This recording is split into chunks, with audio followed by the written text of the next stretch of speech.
তারাবি নামাজ আদায়ের পদ্ধতি। 2 রাকাতের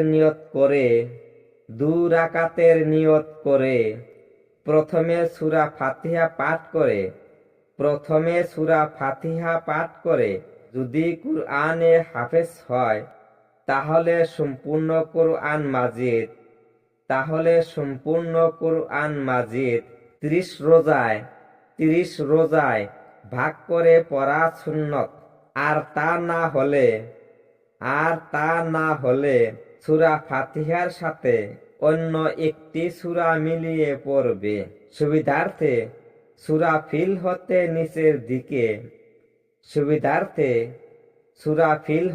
নিচের দিকে সূরা নাস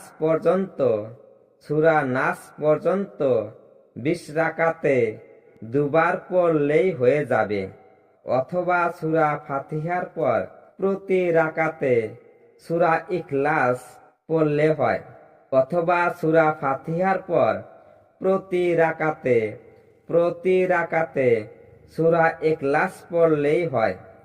রমজান মাসে ভিতরের নামাজও তারাবি নামাজের পরেই উচ্চ স্বরে আদায় করতে হয়।